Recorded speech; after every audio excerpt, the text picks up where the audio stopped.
Alright, what's up sa inyo mga kababayan? So, ito pong pag-uusapan natin mga kababayan ay yung hindi daw po pabor itong si Isko dun sa nangyaring hakbang ng MTRCB na suspindihin itong production ng It's Showtime mga kababayan or itong noontime show na It's Showtime. Alamin natin ang dahilan kung bakit.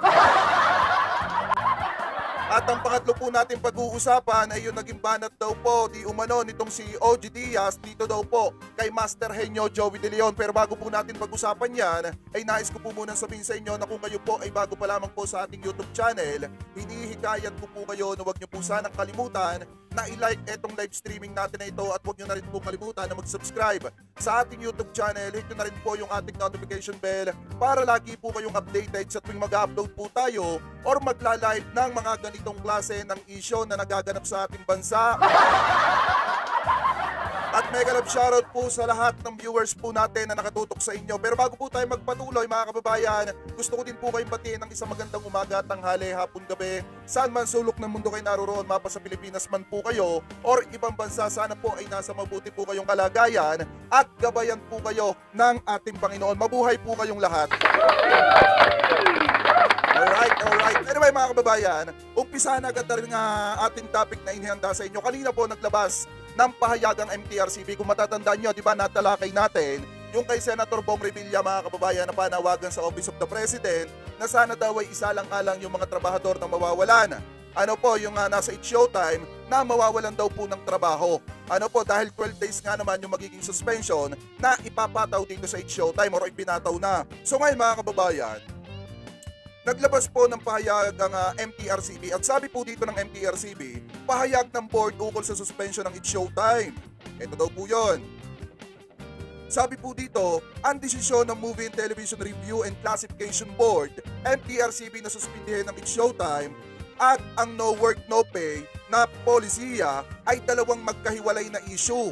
Ayan, sabi ng MTRCB, ang pagpataw ng suspension sa programa ay nagbibigay liwanag sa mas malawak at mahalagang paksa ng kontraktualisasyon na kinakaharap ng mga manggagawa na dapat ay nabibigyan ng pansin ng mga producer o management ng programa. Kasi kung tutusin mga kababayan, ganito yan, paliwanag ko sa inyo. Yung ginagawa kasi ng MTRCB, base po yan sa kanilang rule na sinusunod. Ano po? So nagkamali ang It's Showtime, kahit sino naman pong noontime show, basta nagkamali mga kababayan, papatawan po yan ng karampatang parusa basta napatunayan nagkamali. So etong It's Showtime, napatunayan pong nagkamali po sila, kaya pinatawan po sila ng 12-day suspension. So ngayon mga kababayan, hindi na problema ng MTRCB, hindi na problema ng MTRCB kung merong mga trabahador na mawawalan ng pansamantalang mawawala ng trabaho, katulad nga nung sinasabi ng mga panatiko nitong si Vice Ganda na no work, no pay. Dahil lang dapat pong namomroblema diyan yung production. Yung produksyon mga kababayan, sila po dapat ang namomroblema dyan sa kanilang mga trabahador. Dahil unang-una, kung talagang iniisip nga po nila yan, gaya ng sabi ko nung nakaraan, makikipag-areglo po sila, makikiusap sila, makikipag-dialogue sila, mangangako sila sa MTRCB na hindi na po nila uulitin or pagsasabihan man lang nila yung kanilang mga artista at kung maaari makikiusap sila sa MTRCB na baka pwedeng sila na magdesisyon na sa clip na masuspinde ang It's Showtime, sususpinde na lang nila yung dalawa nilang artista or yung dalawa nilang host na si Ayon at saka si Vice. Kaso nga mga kababayan, walang ganun eh. Diba ang trabaho ng MTRCB, tutukan lahat ng mga lumalabas na palabas na may na nakaka-violate or may nagagawang hindi maganda on national TV at yung mga ilalabas sa sinihan, hindi po yung no work, no pay. Uulitin ko po mga kababayan, meron tayong dolly dyan. Meron tayong dole, pwede silang doon magreklamo. Ano po, kung talagang intensyon nila na matulungan yung mga pamilya nila, kung talagang intensyon nila na matulungan yung kanilang mga trabahador, gagawa sila ng magandang paraan na hindi sila makakapanapak or makakagawa ng hindi maganda. Ang batas ay batas mga kababayan, yun lang yun.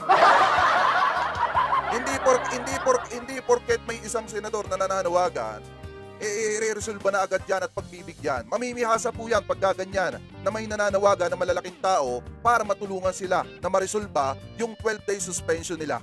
Kung maaari po, sabi ko nga nung isang araw, napakaraming problema na dapat kinakaharap ng ating bansa at pinag-uusapan. Hindi po yung suspension na ginawa naman talaga or nagawa naman talaga ng dalawang host ng It's Showtime na talagang kita naman natin ng dalawang mata natin, pakinig ng dalawang tainga natin na talaga pong nagkamali sila. Ano po, nagkamali sila, tanggapin nila, panindigan nila. Nagmatigas sila nung una, ngayon panindigan na nila yung pagmamatigas nila hanggang huli. Yun lang yun mga kababayan. Ano po, hindi porket nagkamali ka, at ang ikakatuwiran mo may magugutom, palalampasin mo na yan. Ano po, hindi pwedeng laging ganon. Kaya sabi dito ni Kuya Bricong, let's talk, less mistake. Dapat si Senator Bong, baka hindi siya manalo muli. And also may kaso din siya, di ba? Baka mabuhay ulit kasi kaso niya. Tama Kuya Brick. Alam niyo, iniisip ko na lang dito, kasi idol ko din si Senator Bong Revilla eh. Ang iniisip ko na lang, baka hindi lang alam ni Senator Bong Revilla yung punot dulo ng lahat. Kaya ganun yung kanyang pakiusap. Yun na lang yung isipin natin mga kababayan. So anyway, pakinggan naman po natin sa next topic natin, yung opinion po ni Yorme patungkol po sa ipinataw na suspension ng MTRCB po sa It's Showtime. Pakinggan po natin mga kababayan. Eto. Mamaya itong kay Miss Tala. Eto muna. Yan. Developing story na sinusundan sa online. Ano yung reaction mo sa yung ng mga tao na super heavy daw yung 12-day suspension na nilalaban ng show? Well, I'm not familiar with the... na dinina yung kanilang appeal. I'm not familiar with the rules, provisions, or MPRCB. May pauna na agad si Yorme na hindi siya familiar mga kababayan dun sa proseso ng MTRCB mga kababayan. Ano po, ipagpatuloy pa natin. And the penalty attached to it. So, I really don't know. But syempre, ako naman yung akin lang point of view as a citizen. Alam mo tayo sa pamahalaan, tama tayo na mag-regulate. Okay yan. Para naman, meron pa rin certain level of discipline among ourselves. Like in this case, should this. And it's good. Hanggat maaari mga kababayan, iniiwasan kong mapasali dito yung usaping politika. Kasi pagka pinag-usapan natin yung usaping politika, baka maisingit ko paano naman nung nagkaroon ng clearing dati sa Divisoria, yung mga halos mga vendor na nagmamakawang wag tanggalin yung kanilang mga pwesto nung nagtitinda sila. Hanggat maaari, iniiwasan kong pag-usapan. Hanggat maaari, iniiwasan ko talaga yan. There's still a regulatory agency like MPRC. Oy, Ma'am Jen, mamaya gulatin natin. Wait lang. For everyone. Okay. But at the end of the day, we have to be just. Sabi niya, Kailangan maging makatwiran tayo sa pagpapatupad. In this case, for example, siguro kumisan, kung sino yung nagkamali na lang, siya na lang yung patawan. Huwag na natin madama yung show. The whole show. Sabi ni Yorme, mga kababayan, dapat maging makatuwiran daw. Ano po yung sabi niya, dapat maging makatuwiran. Alam niyo ba mga kababayan, sabi ko nga, ibalik ulit natin yung sinabi ko kanina. Kung nakiusap lang sana ang show ng It's Showtime, at sinabi nila sa MTRCB, uulitin ko na naman kung nakiusap lang sana at sinabi nila sa MTRCB na baka pwedeng pagbigyan sila at ang gagawin nila, sususpindihin na lang nila si Vice at si Ayon, baka sakali pa.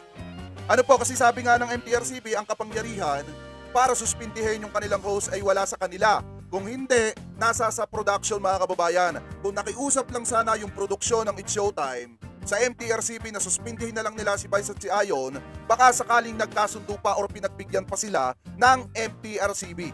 Mga kababayan, baka ganun. Kaso wala nang ganun na pakiusap na nangyari. So paano natin ipapasok yung salitang makatuwiran kung hindi naman nakiki-operate yung taong pinatawa ng parusa? Alam nyo, para sa akin yung salitang makatuwiran, ibinibigay lang yan dun sa mga noontime show or mga programa o kahit na anong bagay na kapag ka pinatawa ng kaparusahan ay marunong pong tumanggap ng parusang ipinataw sa kanila at marunong magpakumbaba at makiusap at makipag-areglo ng ayos. Yun po mga kababayan, doon natin ipinapasok yung salitang makatuwiran. Kasi doon magkakaroon ng discussion na magiging makatuwiran yung kakalabasan. Kaso nga lang ang problema po mga kababayan, wala nga ganun. Wala nga dialogo, wala nga pakikiusap. At kung meron sanang pakikiusap na nangyari na katulad po nung sinasabi natin ngayon, di sana baka si Ayon at si Vice na lang yung sinuspinde, hindi yung buong show ng It's Showtime. Alam nyo, hanggat maaari, iniiwasan ko yung salitang makatuwiran. Dahil dati nung panahon ng kampanya mga kababayan, ayaw ko na lang kasing ipasok yung panahon ng eleksyon, ayaw ko na lang pag-usapan yung tungkol sa politics. Pero kung pag-uusapan natin yan, paano naman yung mga maliliit na vendor dati na talagang halos mangiyak-ngiyak na at nakikiusap na bakit nadadamay sila sa clearing, mga kababayan, na talagang grabe yung naging impact sa kanilang mga negosyong maliliit nung nag-clearing si Yorme dati. Kung usapang makatuwiran lang di umano. Hanggat maaari, ayaw kong ipasok yung ganyang usapin. Mahirap. Alam nyo, mahirap kasi magbigay ng opinion kung may bahid ka. Yun lang po yun.